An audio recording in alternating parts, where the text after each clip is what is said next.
Our next session is titled basically living with a voice disorder, a voice condition from a young person's perspective. So Rachel Holtzman is going to moderate this session for us, and I turn it over to Rachel. That sounds great. Thanks so much, Charlie, and thanks, Kim, and thanks everybody else for putting together this event and for inviting us to speak. We're so grateful. So welcome, everybody. My name is Rachel, as Charlie was explaining. I use she, her pronouns, and I'm going to be moderating today's panel. So I unfortunately do have to hop off in about 30 minutes. So at that time, Christie and Kara are going to take it away and share a little bit more after I head out. But to start, I have a few questions that I'm going to be talking us through. I'm going to be answering them as well as asking them. And if anybody has any questions for us, please feel free to put them in the chat. And if we don't have time to answer them in the first 30 minutes, then Christie and Kara can answer them if there's time in the second 30 minutes. So I'm going to start just sort of with a little bit of an introduction about us. So I'm going to ask each of us to say our names, our pronouns, how old we currently are, and what we currently do. And Kara, I will start with you. Great. Thanks, Rachel. My name is Kara. I use she, her pronouns. I'm 32. And I currently work for the Department of Tourism for the state of Wisconsin, and work in the Office of Outdoor Recreation Department for the Department of Tourism. Yeah, I think that. And then I'm also the leader of the Greater Milwaukee area SC group. That's great. Thanks so much, Kara. And Christie? Yeah, thanks. So I'm Christie. I'm a speech-language pathologist, actually, so I'll get into that a little bit later. But yeah, my pronouns are she, her. I'm 32, so I had a young onset about 12 years ago, and I am happy to be here. That's great. Thanks so much, Christie. And so, yeah, my name is Rachel. I am 30, recently entered my 30s. I use she, her pronouns, and I am a graduate student. So I am doing a dual degree program. So I'm in law school at the University of North Carolina at Chapel Hill. Just finished my second year of law school. And I'm also doing a master's of public policy at Duke University. So I'm based here in Durham, North Carolina. And so actually, as we're talking and before we're talking, both Kara and Christie and I, all of us were talking with Kim, and there was a great idea for us to have a poll to see how old folks are who are currently attending. So Kim, feel free to launch that. And if anybody who is attending would like to share with us your age, that would be just interesting for us. And just so that Christie and Kara know, I believe that hosts and panelists cannot vote, but all the attendees can. So thanks so much, Kim. Great. So this next question is just for, I'd love for each of us to tell a little bit about our journey getting diagnosed. So especially if we could each share when we first started noticing symptoms and when we were officially diagnosed and sort of what that journey was like for each of us. And so, Kara, I will start with you again, if that's all right. Of course. So I started having symptoms when I was like a junior, senior in high school. So I was like 16 or 17. I was pretty young. There was no kind of like traumatic event that happened. I just kind of started noticing my voice sounded a little different. And a really close friend of mine who now feels really terrible, but she was kind of like making fun of me. She was like, kind of mimicking my voice or just like, what's wrong with your voice? And in hindsight, I kind of appreciate that because it made me realize that it just wasn't in my head. Because I know sometimes people kind of assume this is like a psychosomatic disorder or problem that we live with. So I told my mom I wanted to go to the doctor, and she took me to the ENT, and they did the scope and kind of everything to kind of see what was going on. And his response was basically he didn't see any kind of physical damage, and there was no polyps, and there was nothing visible that he could see to like appropriately diagnose me with something. So after that, it was kind of just swept under the rug, to be honest. I didn't pursue it. I just was like, well, if the doctor says nothing's wrong, then nothing must be wrong. And my parents just kind of were like, okay, we took you to the doctor, and kind of left it at that. I will say that my symptoms weren't as noticeable as they are currently. So it kind of fluctuated. So it wasn't all the time. But my friend would still kind of like poke fun at me. So I knew it still existed. And that brought me to, I now live in Wisconsin. I'm from Tennessee originally, so that all occurred in Tennessee. So I moved to Wisconsin about 9 years ago now. And I just kind of, from that point and up until a few years ago, I had a family friend who was like, oh, I think it could be this. And she was like, I know some people that have something similar, but she was like, they're all much older. They're like in these ladies that I go to church with kind of thing. And I was like, okay. So she told me spasmodic dysphonia. And I was like, okay. So I Googled it and I was like, that's basically what it is. That's what it feels like. That's what it sounds like. So I was probably 18 or 19, I kind of just self-diagnosed myself with spasmodic dysphonia. So I just would tell people that's what I had, even though I didn't have a proper diagnosis, because I kind of felt hopeless when you're a young kid and you know something's wrong and the doctor's like, no, like it's nothing, you know, it's just in your head. You kind of just accept that. So I just accepted that the doctors couldn't diagnose me and basically self-diagnosed myself. So fast forward to living in Wisconsin, I started grad school, and my voice got, I think, much worse. I would call it much worse, like not overnight, but pretty drastically. And I think that was partly due to the stress of starting grad school and just the point in the diagnosis and like the disorder where it kind of starts getting a little bit worse, then it kind of plateaus, which is, I'm pretty plateaued at this point. But I sought out at our university, there's a hearing and speech clinic and they have a whole department. So I went to them and I was just like, hey, can you like do some tests with my voice? And they did a lot of tests and then they gave me the results and they were like, we can't formally diagnose you because we don't have basically the medical equipment to look inside, but based on like your vocal speech and stuff, you definitely have something going on. So to see that on paper and to hear that from someone was a great step, and I felt relief. It wasn't until about 2 years after that I thought it like an actual medical diagnosis, because I was like, I just need this for myself. So I got on an SDA website and I was looking for doctors in the area, and I'm really lucky because I live right outside Milwaukee. So Dr. Blumen was right in my backyard, and he's, you know, I write all the information I could about him. So I was really excited to like actually get in there and get a diagnosis, which was during COVID. So it was in 2020, and I didn't care. I was like, I'm going. I needed that stamp basically. So I got formally diagnosed by Dr. Bloom in 2020. So I have adductor ST and I also have vocal tremor. So it's been about 2 years, 3 years now. So just kind of been slowly getting more active in the community and just trying to like get more involved with the young people, because it is such, it's an unfortunate circumstance that as young people we get misdiagnosed, or we kind of are told that it's in our head and stuff, and I think that delayed my getting diagnosed and my delayed other people. So I just want to advocate for everyone, but especially young people. That's great. Thanks so much, Kara. And Christie, how about you? What's been your journey to get diagnosed? Yeah, so I had a difficult diagnosis as well. I wasn't really sure what was happening when it started, and it started pretty mildly, and then I would say progressed over the next 6 months to a year.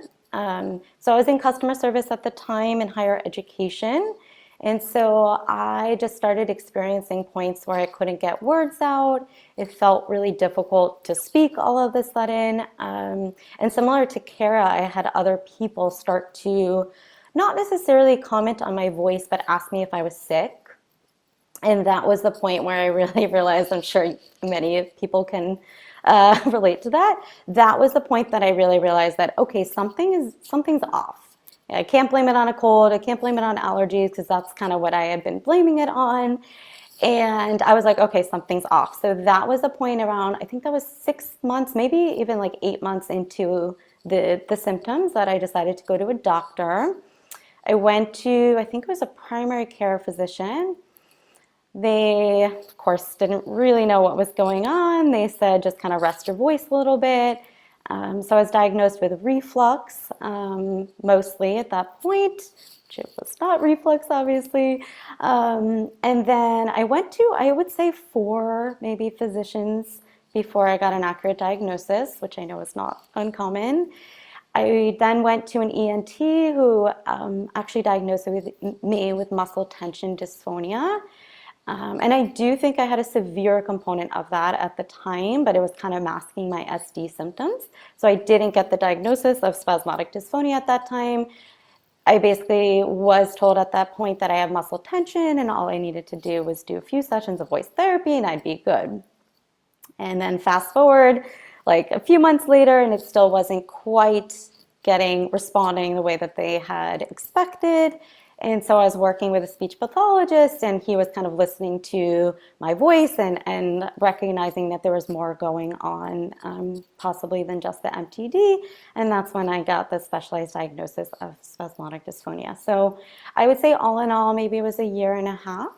And yeah, initially I did have a severe component of MTD in addition to the SD, and now I have adductor spasmodic dysphonia. The MTD sometimes, comes in at points, but is definitely not where it was initially. So, yeah. Thanks, Christie. Yeah. Yeah, and it's so interesting both for Kara and for Christie, sort of this experience of having to go to so many providers and a lot of misdiagnoses, and really having to say, no, I deserve a diagnosis that fits my experience, and then pushing through until you were able to get one. So my diagnosis experience, I think, was more rare in that it was actually very quick.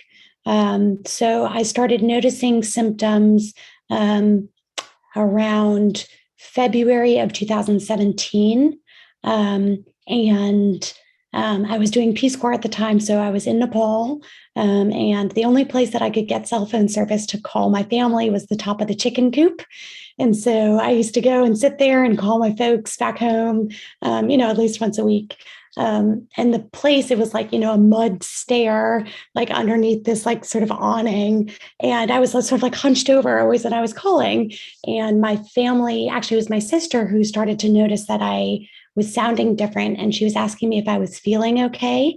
And she thought that I was sad instead of sick, although there have been a lot of people who have also asked if I was sick as well. And I just thought that I had forgotten how to breathe while sitting and talking. I thought that it was an airflow issue.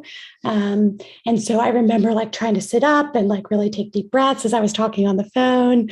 And I couldn't stand, like there was just really one spot to get cell phone service. So that's what I attributed it to until I finished Peace Corps, came home. About 6 months after I first started noticing the symptoms.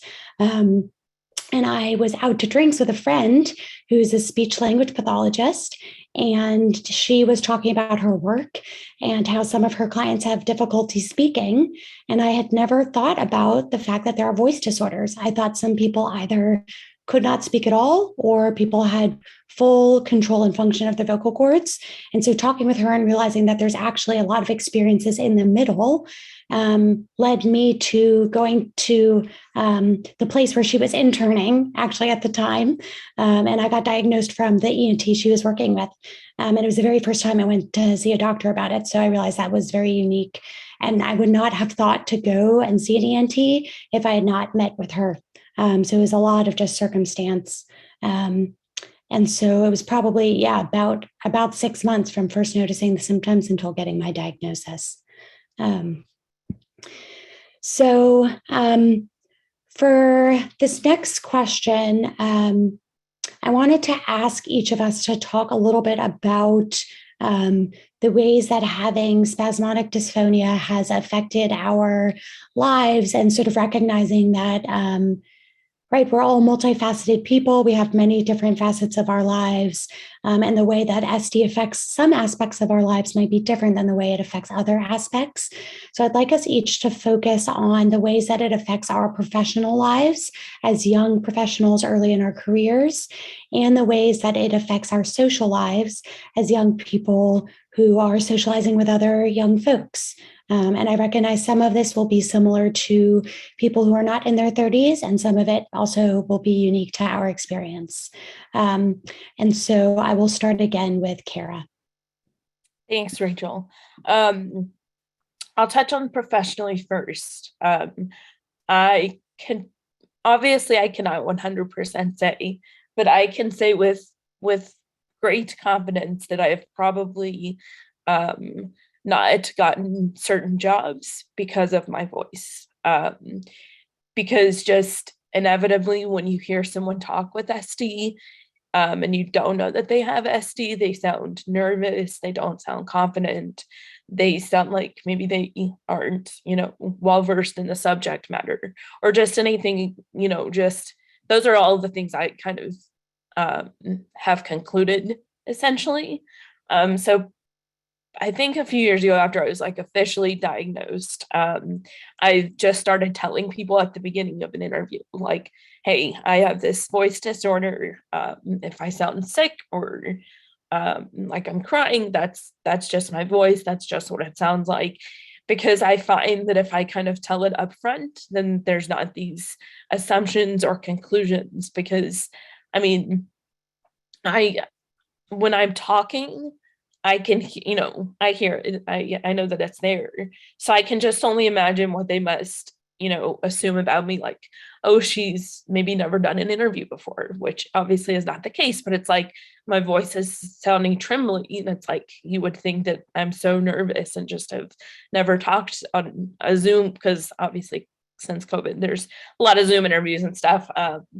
So I definitely professionally always try to just be upfront and tell people, because I think it just kind of takes away any assumptions, any questions, anything like that could be going on in their minds. And I do the same when I'm in person giving an interview, or when I just started my current role back in October. And when I first started, we had these, intro paragraphs that we featured in our newsletter and stuff. And I mention SD. I say that I live with a voice disorder. It's called spasmodic dysphonia, and I say that I advocate for it.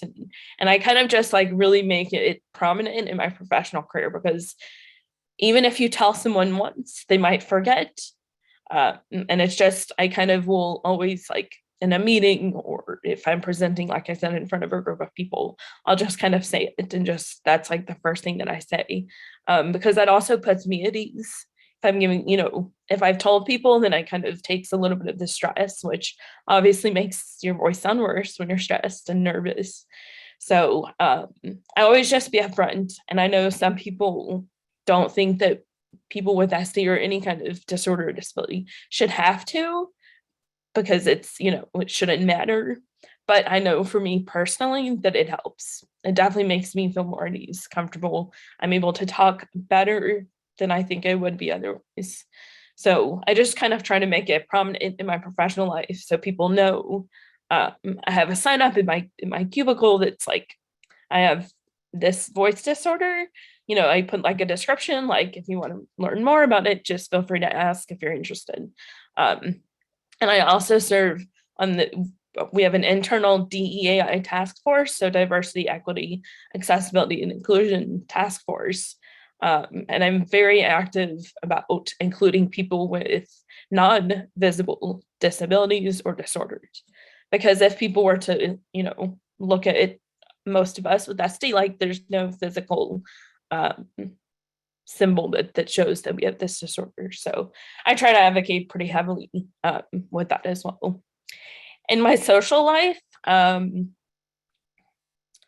probably tend to stick with the core group of friends that I already have, because sometimes it's for me mentally exhausting trying to make new friends where I have to explain my voice and just kind of like watch them react and respond to my voice, or have a conversation. If I'm having a conversation with a friend that I've been friends with for years, like I don't think twice. I just, talk, and it doesn't kind of affect me. So I can say it's probably hindered my social life a little. I'm kind of introverted anyway, so it's not that big of a deal that I'm not often seeking new friends. But and then I think just being part of the young SD group on Facebook, it's nice to just kind of have that conversation, even if it's on the internet, like virtually. I think just knowing that someone's going through the same thing just kind of puts you at ease. And I don't tend to go to very packed social events, obviously, because I think trying to talk over that is kind of hard. So it's definitely impacted me. I try not to let it, but there's only so much you can do. Yep. Yeah, that all resonated a lot with me, Kara. And Christie, how about you? Yeah, so I would say similar in some ways to Kara. So professionally, I guess I kind of have a very different perspective than maybe a lot of people. I kind of like dove into the deep end and chose a career that is perhaps on one hand the most challenging, or one of the most challenging things I think I could do with my voice. But on the other hand, I also chose it because of my spasmodic dysphonia. So for me, I think I mentioned I was in customer service, so I was answering phones all day, and that I realized was just not something I wanted to like push through. And I realized that I could find a job that, first of all, I was passionate about, and then I could use my experience and what I've learned through spasmodic dysphonia in a job. And so that's when I kind of decided to actually go into speech pathology. And it's been a journey. It's like filled with challenges, of course. But I would say I don't try, like I almost look at this spasmodic dysphonia as a positive as much as I can. I know that can sound really weird because it's obviously very impactful in so many ways, but I have like kind of embraced what it has given me in terms of the empathy that I'm able to share with my patients that I work with, and like trying to change the field for the better as much as possible in terms of like spreading education, spreading awareness to, training other speech pathologists to be aware of spasmodic dysphonia. And so like my voice is not perfect. I have vocal fatigue, I have challenges, and post-Botox is always a challenge too. So, but I think it's like those challenges are almost balanced out for me because I know that I'm also able to help people with what I'm doing. And so that's just something I think is important to consider too, is like, are you able to find meaning through it, possibly, and maybe contribute some good to like what you've learned through the experience. And that's kind of what I've tried to make it in my experience. So that's, now I get to help people with SD and with other voice disorders, which is so incredibly meaningful to me. So I think that's one piece of it. But I also found like if I had a job where I was answering phones all day, like that would be extremely difficult for me. And the in-person is so much easier for me. So I decided to leave a job that also was kind of harping on my biggest challenges. So I would say also like maybe recognizing like what you can do, like your strengths that might not require or like amplify your challenges can be helpful.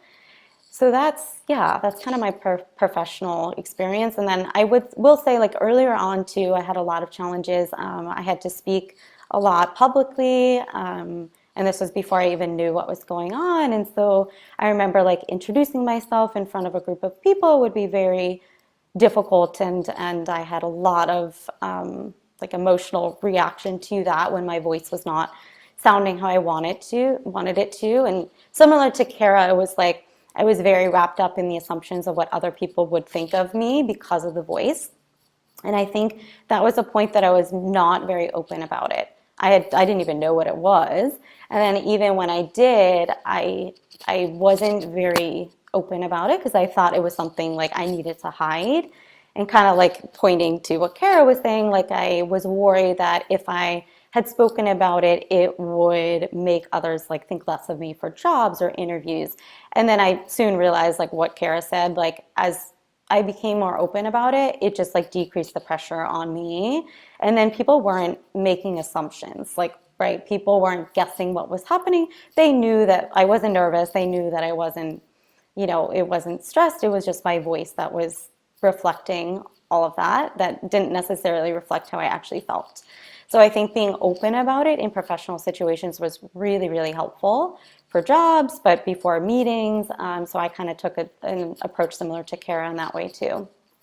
And now to this day, I'm extremely open about it. And it's relevant to what I do. So I think that's a little bit different than a lot of people. But I tend to think of it as a strength of like, okay, how does this actually make me better at what I do? And it completely does. And I think that can be the case for a lot of people, is like maybe that verbal communication piece is different, but like maybe you have a greater empathy for working with people, things like that. So I've tried to also focus on like, those aspects of like what it gives me professionally too. So yeah, that's professionally.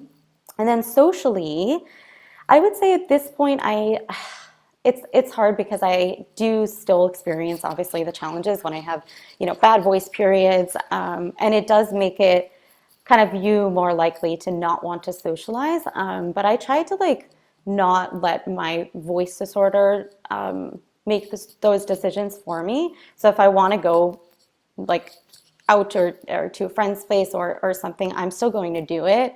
And I'm just kind of open about that with the people I'm with. Like, hey, my voice is just not cooperating.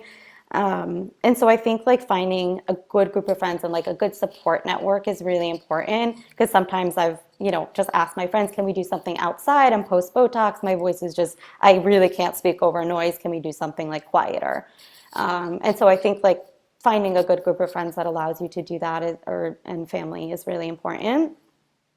And yeah, I mean, I think I've shifted my perspective on like what social means to me a little bit too. So, now I prefer to do like hiking and things outdoors, because that doesn't strain my voice and it doesn't impact my voice at all. So it's kind of shifting also to like, what can I still do that I really enjoy, that's not putting extra stress or impact on my voice or on me. Yeah. Thanks, Christie, and thanks, Kara. Yeah, there's once again a lot that I heard that resonates with me.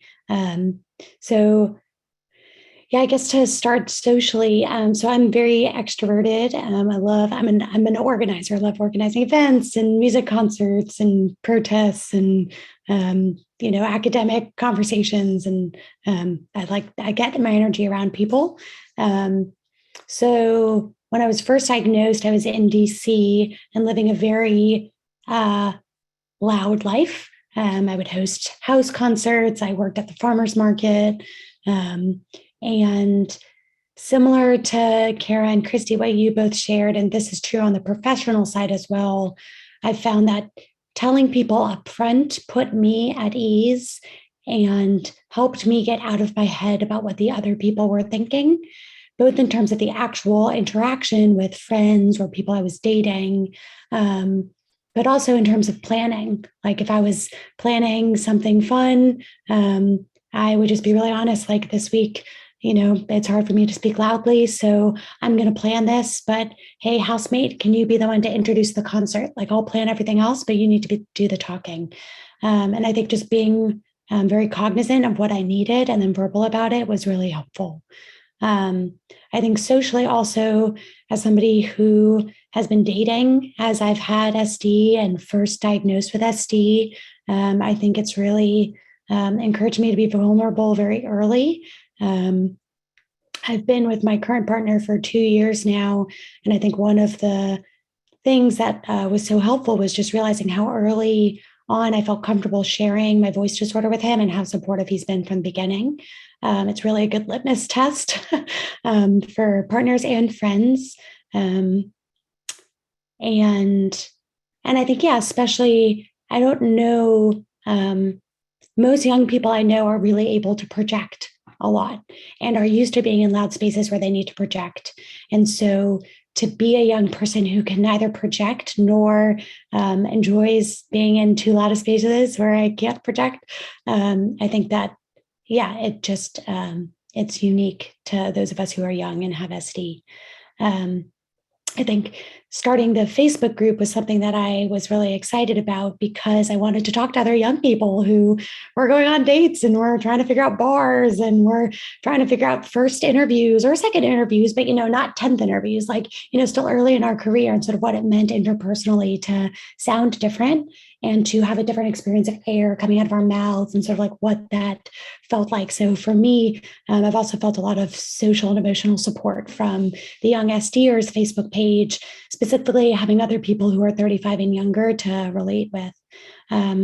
So that's socially. In terms of professionally, again, a lot of what Christie and Kara have shared, I found that talking, specifically saying in my interviews that I have SD, helps put me at ease. I'm interested in sort of social justice, public interest law, especially around public benefits.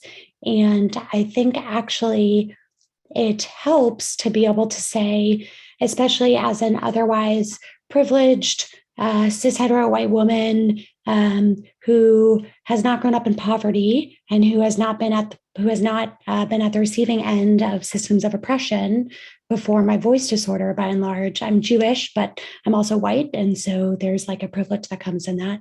I think being able to explain the ways that I can understand through personal experience what it's like to be marginalized or discriminated against, or for people making assumptions about me, I do think makes me a more attractive future attorney. I've certainly had to navigate some things, like I have unusual accommodations in law school right after I get Botox, which is like right now, for example, I'm a week out. I can't be cold called in class because we have like 80 people in a class and I can't project my voice to answer the professor's question. So I've needed to sort of like ask for a little bit of unusual accommodations, but my law school's been very flexible with me. Yeah, I think similarly also sort of thinking about what it means to be an attorney with a voice disorder. It definitely affects what I think about doing.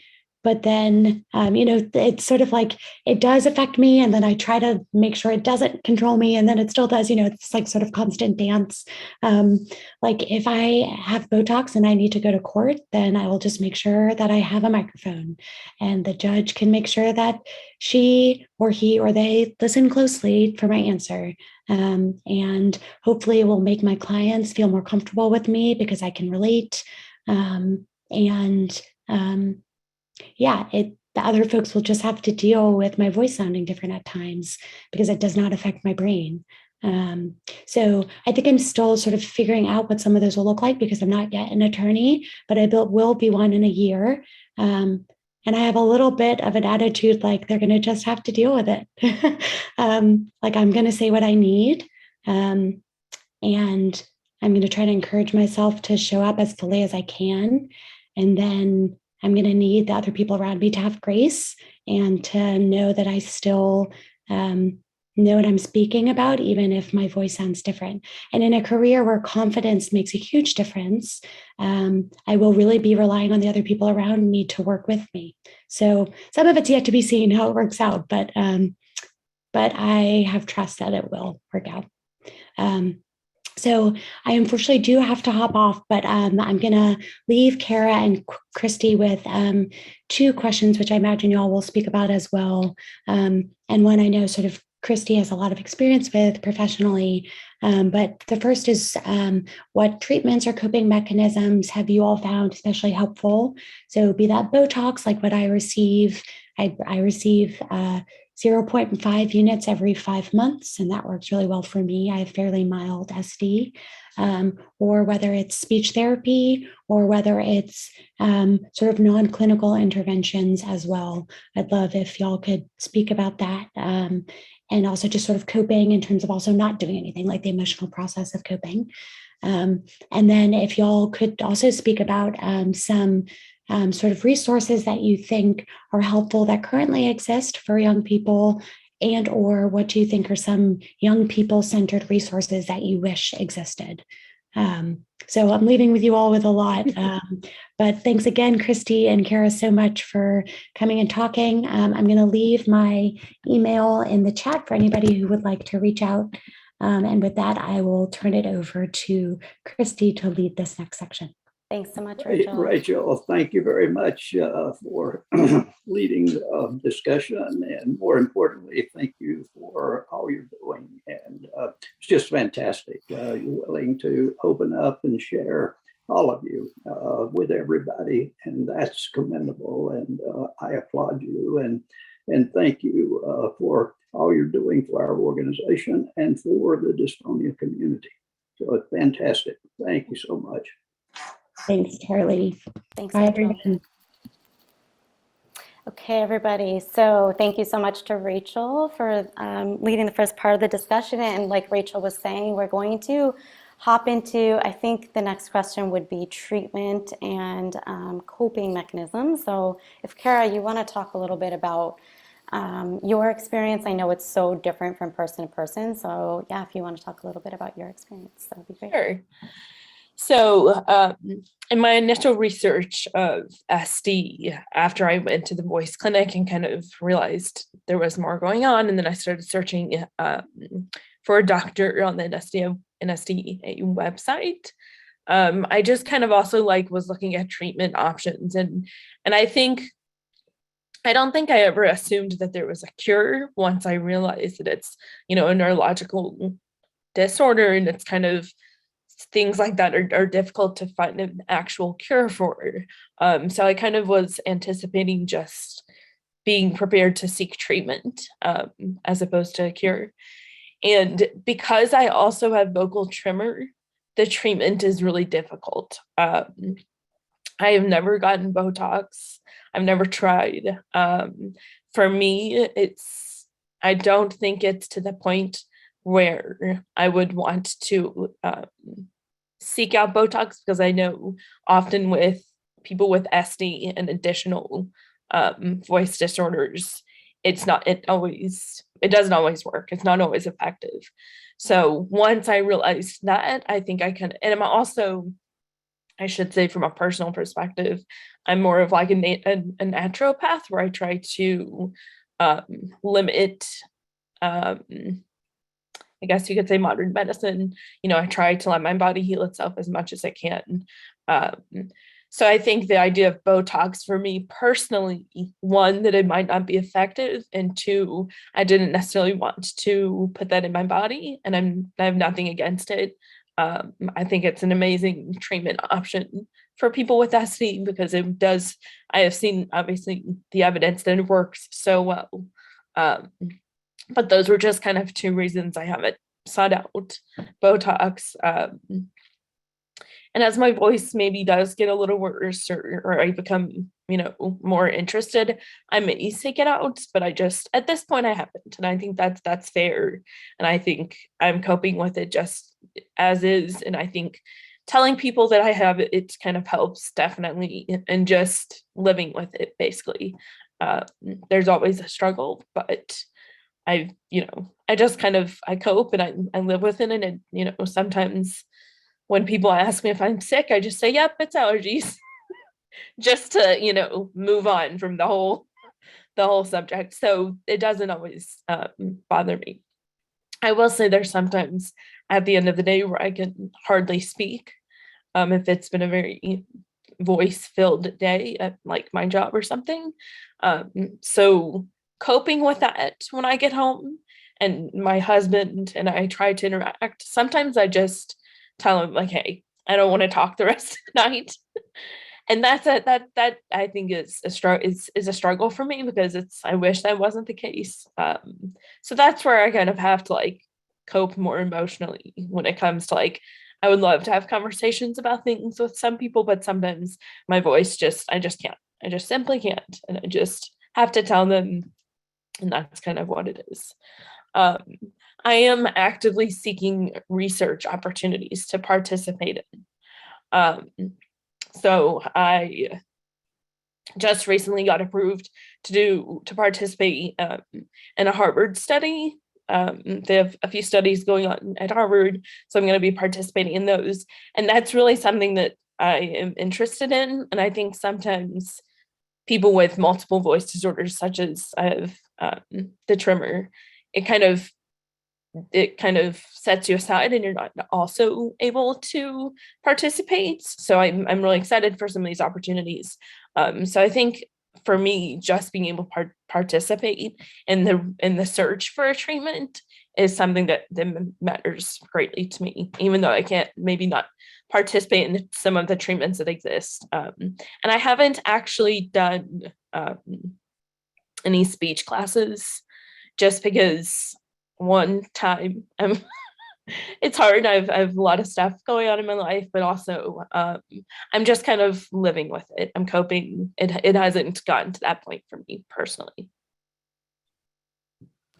Yeah, thank you. So, yeah, I think that's why treatment is so individualized, right? And some people don't choose to get Botox, and I always, when I present it as a choice to my patients on that side of things, I always say it's a discussion, it's an option, but never say this is like the only method or this is what the right thing to do, because like you were saying, some people don't want Botox, and that is entirely warranted and totally okay. And so for me, initially, I didn't get Botox for a long time. I think it was maybe 2 years before I actually got my first injection. And my first injection actually was a little bit too strong. And so it created a lot of side effects for me that I was not entirely aware of, I would say, beforehand that might happen. And so that's another reason why I think the education on Botox initially is really, really important. So I kind of didn't get a Botox injection after that for a little bit. And then because I had such high vocal demands, I did eventually get Botox. And it does take a few injections to find the right dosage. And so I think I had maybe 4 or 5 injections before I found something that actually worked to minimize the side effects and actually optimize the benefit for me. And so that's what I do now is I do unilateral, one-sided, low-dose Botox injections. And so for me, I choose one side because it decreases the side effects for me. And I do low dose with the preference of getting it more often because I'm a person who has, 10 hours of speaking per day. I speak a lot with my job and I'm a social person too. So I just can't handle severe side effects from Botox. I just would not be able to handle like a significantly breathy, weak voice for longer than a few days. And so that works really well for me to balance that with a low dose on one side. So I get less side effects. I'm still able to do what I need to do during the post-Botox side effect period. And then it gives me a boost to my voice. So it takes away some of the spasms to create an easier voice for me. And then I do a lot of voice therapy too. So obviously I'm a voice therapist myself. So I know a lot of tricks and tools. So I use them on myself all the time. I'm constantly like having my straw here and like do straw phonation all the time before any Zoom calls, before any meetings, before any patient calls, right? And it does really help just to give me a tool to have more control over my voice. So I would say those are the 2 main ones. And then, going back to social things, like I've developed kind of compensatory strategies for like being able to use more breath support and things like that, which tie to what I know from voice therapy. And so it's not perfect, doesn't take away my symptoms, right? But I found those strategies really helpful to try to minimize the symptoms, try to project more efficiently rather than just pushing through. Because I used to just kind of like push through. My voice would feel really just like so tight that I couldn't get any sound out. And then I realized that I was just kind of fighting against my own system there. And so I recognized like better ways to manage the SD and kind of like work with it, I guess, instead of against it. So that's kind of how I tried to compensate. And then I would say coping is interesting. I would say the acceptance piece, which we might go into a little bit more if we have time. But the acceptance piece was huge for me in learning how to cope with my SD, because I went through a period of time for a long time where I just kind of was wanting to know why it happened, like what caused it, why there wasn't a cure, and kind of like in denial almost of like that this would be long term. And I think that made it a lot worse in like not coming to that acceptance sooner, because I was just like, why is this happening? I don't want this. Like, how can I make it go away? And then when I finally sank into the acceptance of like, okay, like this is what it is. How do I now best manage this? For if I'm going to live with this long term. And so I think that was like a good emotional coping strategy for me, instead of like being in that denial phase, like shifting to, okay, like this is what it is, and I'm going to deal with this the most effective way that I can with the challenges. So I think coping, that was one strategy that was helpful. And then I like sought to empower myself with as much education as possible. So like the NSDA has really, really great resources. And I find that that was like really empowering to me to be able to like know what's actually going on. And I did see a speech pathologist and asked a ton of questions when I was there with them before I became a speech pathologist myself. And I think like that's one of the reasons why I love doing what I do, is being able to educate other people too. So I think myself getting that education, so I know exactly why this was happening and what was going on with my symptoms, gave me more power back a little bit. So I think that was a really helpful coping strategy for me too, is like empowering myself with education and finding the speech pathologist and ENT that would work with me to give me the information that I actually was seeking to understand more of like what was going on. So I think that was helpful too. Yeah. Yeah. And then I think we can move to the next question. So resources. Did you have any helpful resources, Kara, that were helpful for you either in the initial stages or now in coping with the disorder? Yeah, so initially when my family friend was like, oh, I think you have spasmodic dysphonia, and I Googled it. I was so young that I didn't seek out like as much knowledge as I have now. I just kind of was like reading about the like what it is, and I so much so I would say that for years before I went to the voice clinic after diagnosing myself, that I was calling it a speech disorder. Like, so that's kind of, when I was young, I was like just reading and I was like, okay, this is what it is. That was enough at the time. So then I was telling, I have this speech disorder, but obviously it's not speech, voice disorder. But so when I went to the voice clinic, they gave me, the test results of what I sounded like and kind of like the phonation of certain different letters and vowels and sounds. And it was eye-opening. I wouldn't say give me a ton of resources at that point because they didn't know what was wrong, but just seeing what my voice actually sounded like was shocking. Because some like compared to like the normal range for a person of my age. So when I got that, I just really dived deep basically into SD because I was just really sure that that's what it was. And so that's when I was like really active on the NSDA site, and I was just trying to like learn as much as I could. And, that's what I learned, that there's two forms and they sound different, and that it was neurological. Because even after the voice clinic, I was like, oh, it must be something physical.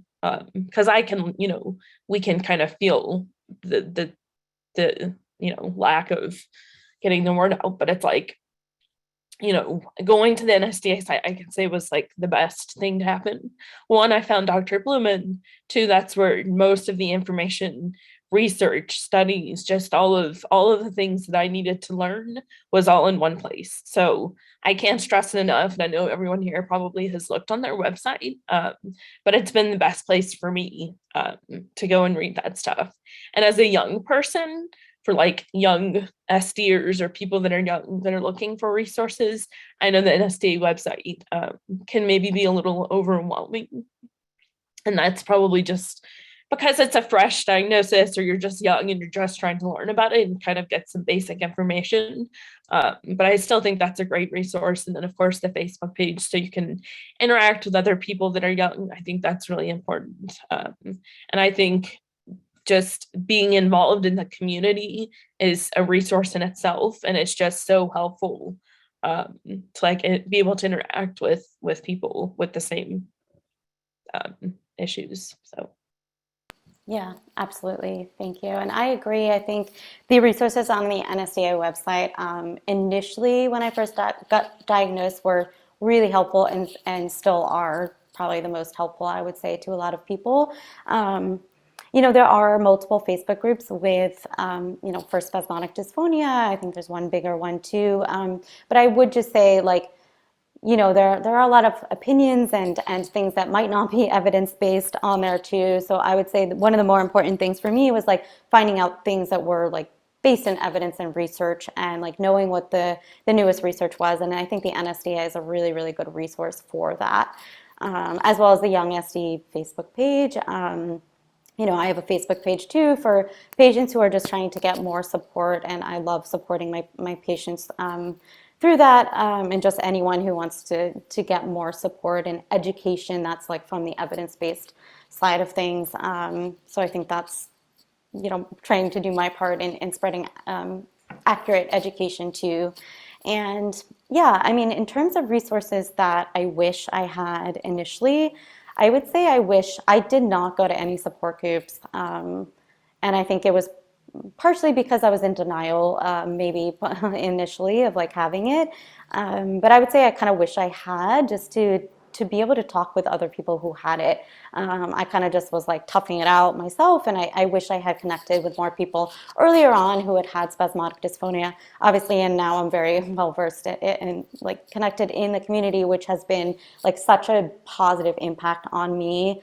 Even though I'm at the phase where I accept it, it's been such a positive impact, like just knowing everybody in this, getting to connect with so many people in this community. And I think that everyone in the SD community and tremor community like have such a great empathy for other people who have it, because there's just such a deeper understanding there of like what it's like to go through it.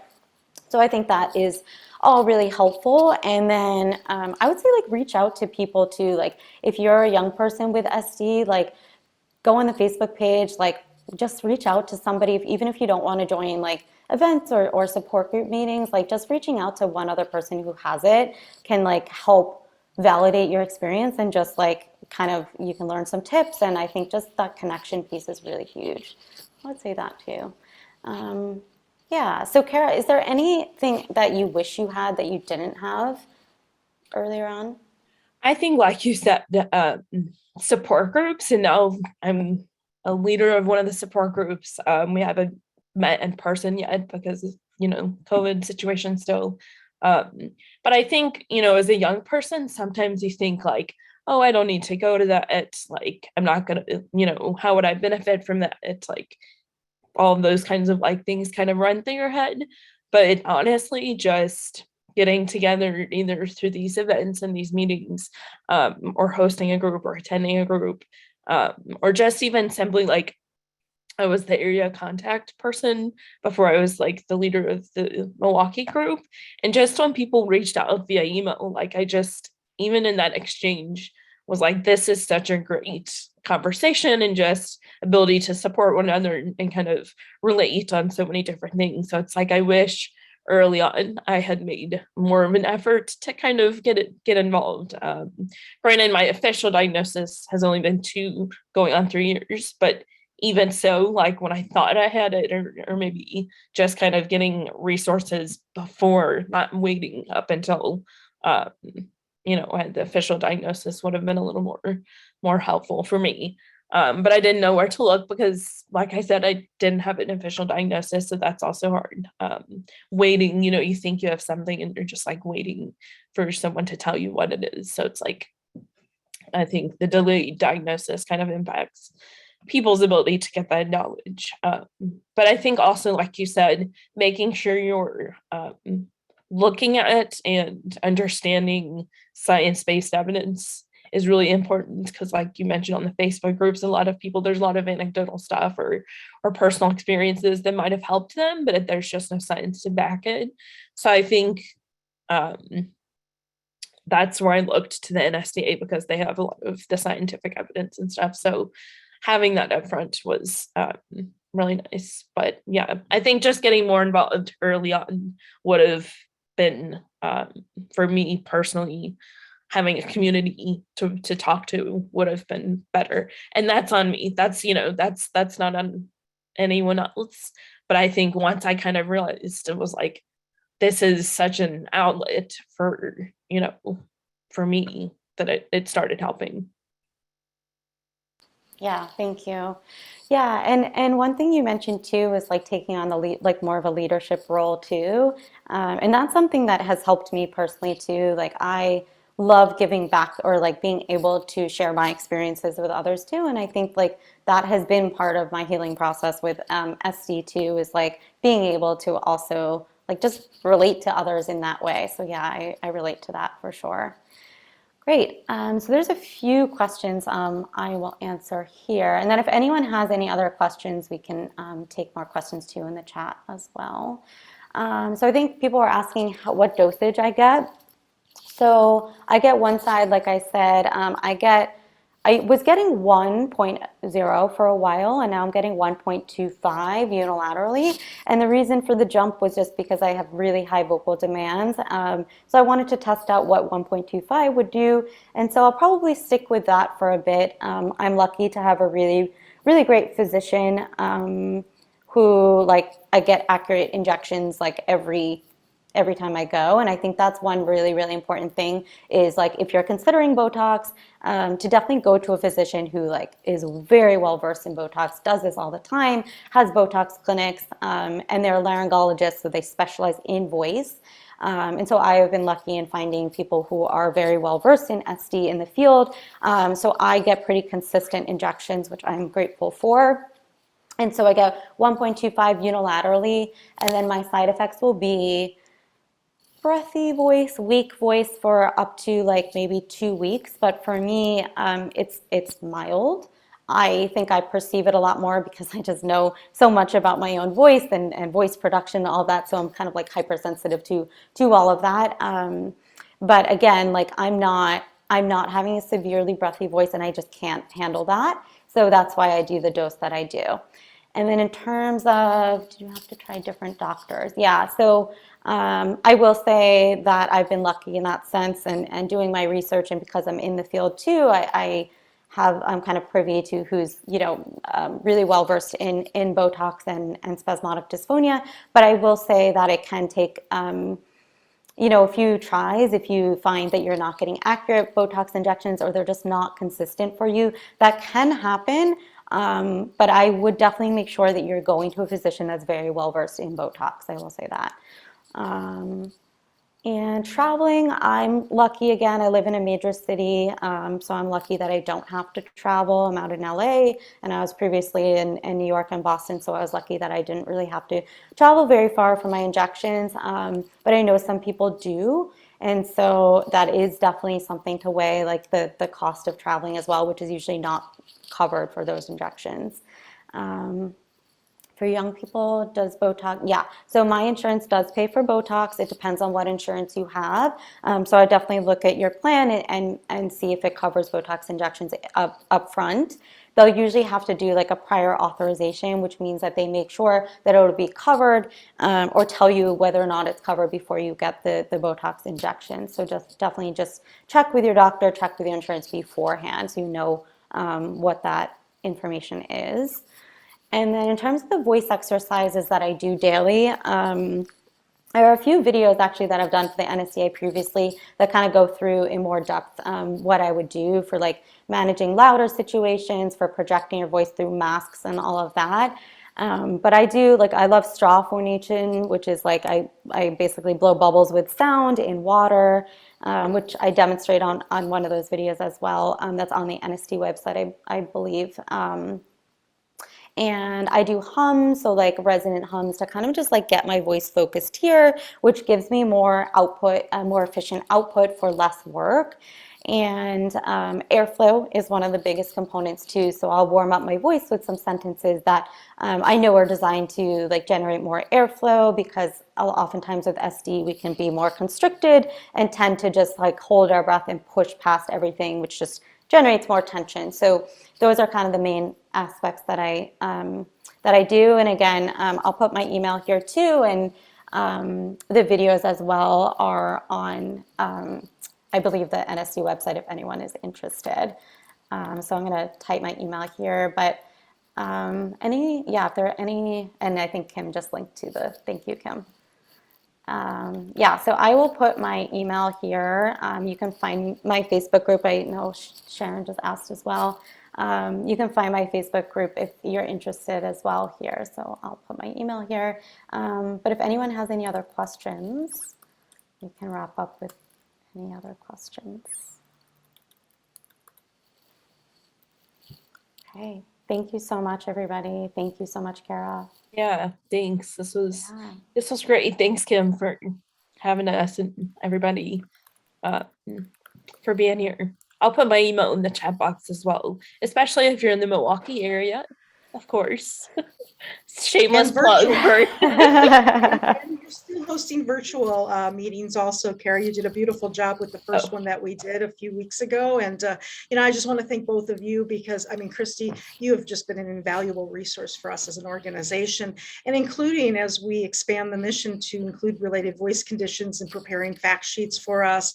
And we will be promoting those greatly, and even just doing the comparables about the differences between these different voice conditions and such. And this was an exciting panel for us to include this year because, it's a different voice, and that's what the organization is about, is the inclusivity of regardless of age, location, and now really voice conditions. So we just really appreciate you both and Rachel taking the time to join us, and just thank you for both of you for your leadership within the organization. It's very appreciative.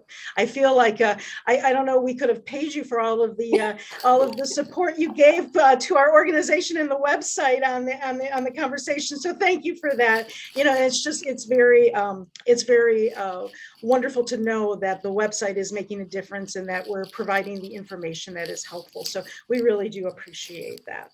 Absolutely. Thanks, Kim. I just, Christie and Kara, add my thanks and appreciation to you guys for all you do and have done and will continue to do.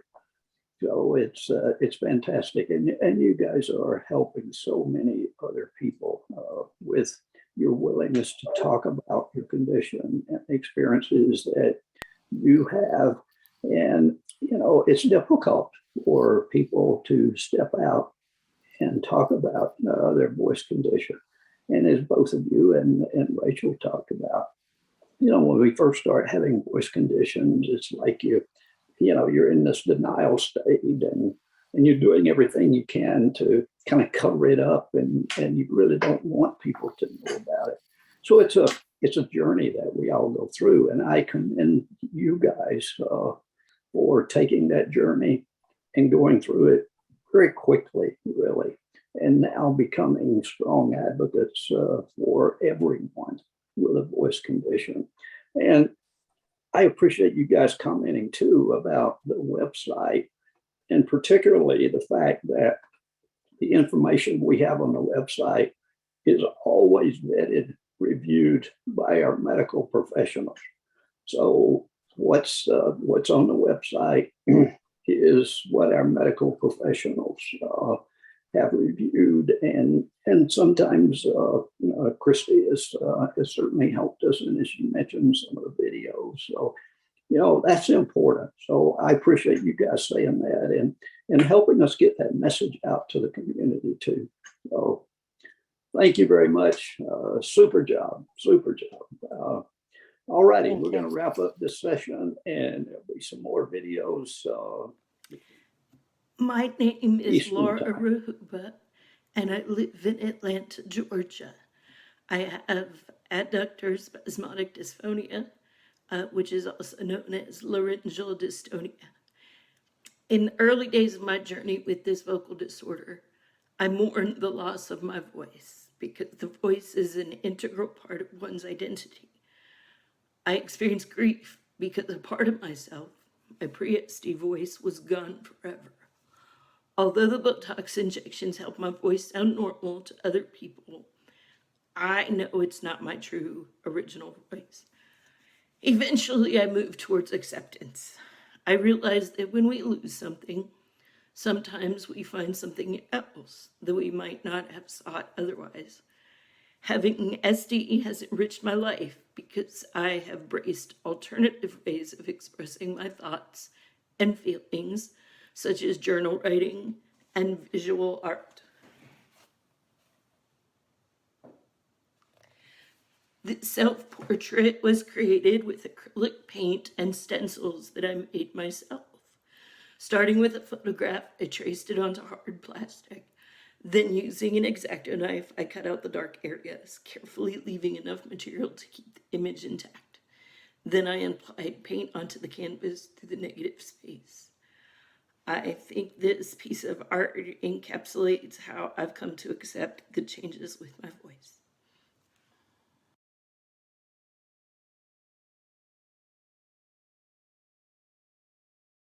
Something you wouldn't want to run into during the deepest dark of night. This is what it is to live with such a signature change in the voice that allows you to work, play, pray, love, sing, in short, to be who you are in the world. First you cry, moan, bargain with the God of your understanding. Please, I'll do anything if you'll just give me my voice back. You spend hours on the internet, then start calling doctors.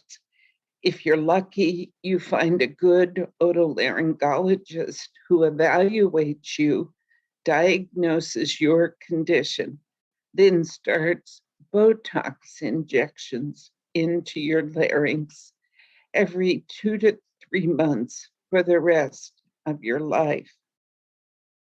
Then you find a speech therapist to help you make the best of the voice you've got.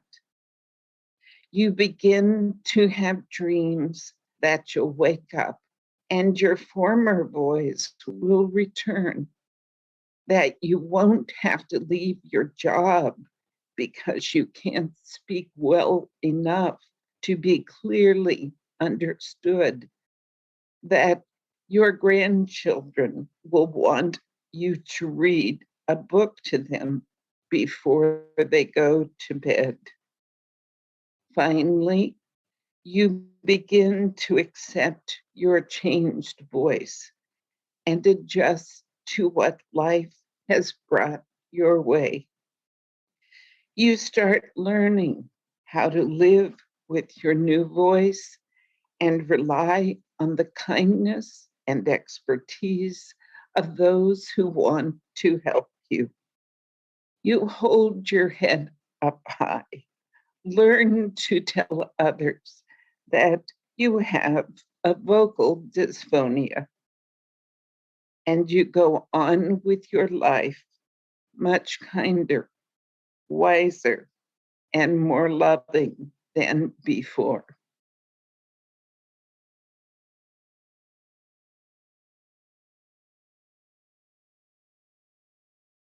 Hi, my name is Iris Miller Stetson. I have had spasmodic dysphonia, or SD, for more than 60 years. Due to SD, I often can't speak well. I had to stop singing professionally, but I never wanted to stop expressing myself. Due to a recent Botox treatment, I'm able to speak with you today using this voice. My journey with SD has taught me to not only appreciate this voice, but other voices I have to express my thoughts, ideas, and emotions. Wanting to communicate more, I learned American Sign Language, and I began writing more too. Through these means, I realized how much I could express myself and that I have more than one voice. In honor of World Voice Day, I want to share with you a paragraph from my book, The Voice of Acceptance. I always heard my mother's voice, and her words and actions stayed with me. But I never stopped listening to my own voice either. At times, it might have been in the background, dimmed by whatever was going on around me. But it never once gave up on me, never pulled away. It was the voice of support, of strength, hope, and love. It was the one voice that spoke the truth all along. Mine was the voice of acceptance. I hope you enjoy and embrace whatever voice or voices you use to express yourself and tell the world who you are inside. Happy World Voice Day.